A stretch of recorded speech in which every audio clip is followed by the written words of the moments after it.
नमस्कार मित्रांनो, आज आपण स्लॅब कॉन्क्रिटिंग किंवा बीम कॉन्क्रिटिंगमध्ये सिमेंट, सँड आणि ॲग्रिगेट म्हणजे सिमेंट, रेती आणि गिट्टी याचं प्रमाण आणि त्याची क्वांटिटी कशी काढायची हे आपण आज बघणार आहोत. तर आज आपण घेतलेलं आहे M15 कॉन्क्रीट. M15 कॉन्क्रीट म्हणजे 1:4 रेशो असतो त्याचा. त्यातली सिमेंटची क्वांटिटी, गिट्टीची क्वांटिटी आणि रेतीची क्वांटिटी हे आपण आज काढणार आहोत. तर चला व्हिडिओ सुरू करू. ही आहे एक स्लॅब. या स्लॅबची लेंथ आहे 15 मीटर आणि विड्थ आहे 6 मीटर आणि थिकनेस आहे 0.15 मीटर. हे आपण इथे लिहून घेतलं आहे. लेंथ 15 मीटर, ब्रेड्थ 6 मीटर आणि थिकनेस 0.15 मीटर.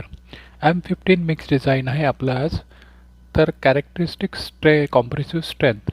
तर सुरुवातीला आपल्याला व्हॉल्यूम ऑफ वेट कॉन्क्रीट काढायचं आहे. Volume of wet concrete equal to length into breadth into thickness. म्हणजे लेंथ आहे 15 मीटर, ब्रेड्थ आहे 6 मीटर आणि थिकनेस आहे 0.15 मीटर. त्याची कॅल्क्युलेशन केल्यानंतर क्वांटिटी येते 13.5 मीटर क्यूब. आता वेट कॉन्क्रीट काढल्यानंतर ड्राय व्हॉल्यूम काढावा लागतो कॉन्क्रीटचा. ड्राय व्हॉल्यूम हा नेहमी जास्त असतो, कारण ड्राय व्हॉल्यूममध्ये व्हॉइड्स, गॅप्स हे सर्व असतात. त्यामुळे ड्राय व्हॉल्यूमचा फॉर्म्युला आहे वेट व्हॉल्यूम इंटू 1.54 म्हणजे 54%नी जास्त असते. तर वेट व्हॉल्यूम आलं आहे आपलं 13.5 इंटू 1.54 म्हणजे याची क्वांटिटी आली 20.79 मीटर क्यूब. ही ड्राय व्हॉल्यूमची क्वांटिटी आली. आता त्यानंतर आपल्याला सम ऑफ रेशो. आपला रेशो आहे 1:2:4. सम ऑफ रेशो म्हणजे 1 + 2 + 4 हे होतात 7. तर हा आहे सम ऑफ रेशो. याची आपल्याला गरज पडणार आहे.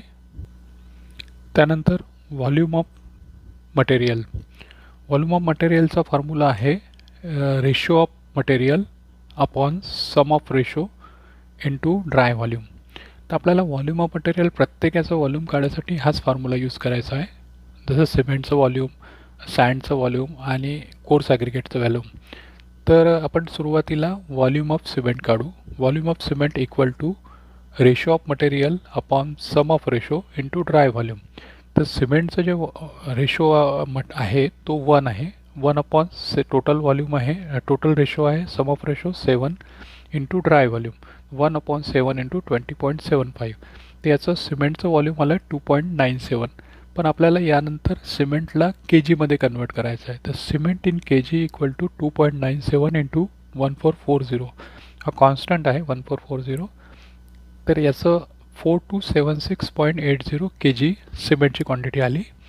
आता मार्केटमध्ये सिमेंट जे आहे हे बॅग्समध्ये मिळतं, म्हणून आपल्याला त्याला एका बॅगचं वेट आहे 50 के जी. तर आपल्याला नंबर ऑफ सिमेंट बॅग काढायसाठी 4276.80 डिवायडेड बाय 50 करू, म्हणजे आपल्याला लागतील 85.53 बॅग्स. आता दुसरं आपण व्हॉल्यूम ऑफ सँड काढू.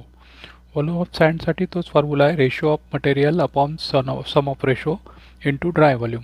तर सँडचा रेशो किती आहे 2 अपॉन टोटल रेशो आहे 7 इंटू 20.79. हा ड्राय व्हॉल्यूम आहे. त्याची क्वांटिटी आली 5.94 मीटर क्यूब. पण हा जो आहे हा मीटर क्यूबमध्ये आला. आपल्याला सँड जे आहे CFTमध्ये जनरली मार्केटमध्ये मिळते. तर व्हॉल्यूम इन CFT काढायचं म्हणजे क्युबिक फीटमध्ये काढायचे असेल तर 5.94 इंटू 35.314 हा याचा कॉन्स्टंट आहे, कन्वर्शन फॅक्टर. तर ही येते 209.765 CFT. इतकी आपल्याला रेती लागेल. त्यानंतर तिसरं व्हॉल्यूम ऑफ ॲग्रिगेट म्हणजे गिट्टीची व्हॉल्यूम काढायसाठी तो फॉर्म्युला आहे, तोच फॉर्म्युला आपला ratio of material upon sum of ratio into dry volume. तर रेशो ऑफ मटेरियल आहे 4, 1:4चा 4 आणि टोटल सम ऑफ रेशो आहे 7 इंटू 20.75 ड्राय व्हॉल्यूम आहे. त्याला कॅल्क्युलेशन केल्यानंतर 11.88 येतं. पण हे सुद्धा गिट्टी आणि कोर्स ॲग्रिगेट आपल्याला CFTमध्ये मिळतं मार्केटमध्ये. त्यामुळे व्हॉल्यूम इन CFT करायसाठी ह्या जो व्हॉल्यूम आला आहे मीटर क्यूबचा याला 35.314ने मल्टिप्लाय केल्यानंतर आपल्याला 419.530 CFT इतका आपल्याला ॲग्रिगेट लागेल. आता चौथं, याला पाणी किती लागेल? Water required for concreting.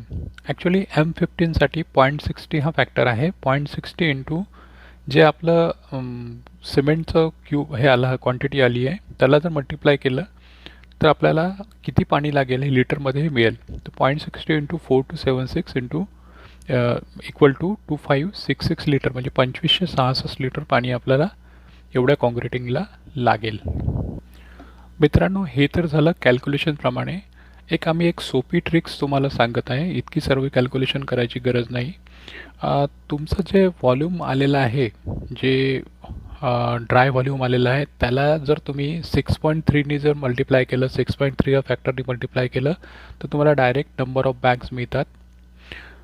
समजा तुम्ही सँडचं क्वांटिटी काढायची असेल तर सँडच्या क्वांटिटीला जो तुमचा व्हॉल्यूम आला आहे त्याला 0.44ने मल्टिप्लाय केलं तर तुम्हाला डायरेक्ट तुमचं क्युबिक मीटर मिळून जाईल. आणि जो कोर्स ॲग्रिगेट आहे, जे गिट्टी आहे, त्याची जर क्वांटिटी काढायची असेल तर तुम्ही डायरेक्ट 0.88 या फॅक्टरने जर मल्टिप्लाय केलं तर तुम्हाला डायरेक्ट त्याचं ॲग्रिगेटचं व्हॉल्यूम मिळून जाईल. एक सिम्पल ट्रिक आहे, तुम्ही वापरून बघा. काही क्वेश्चन असल्यास तुम्ही कॉमेंट्समध्ये जरूर करा.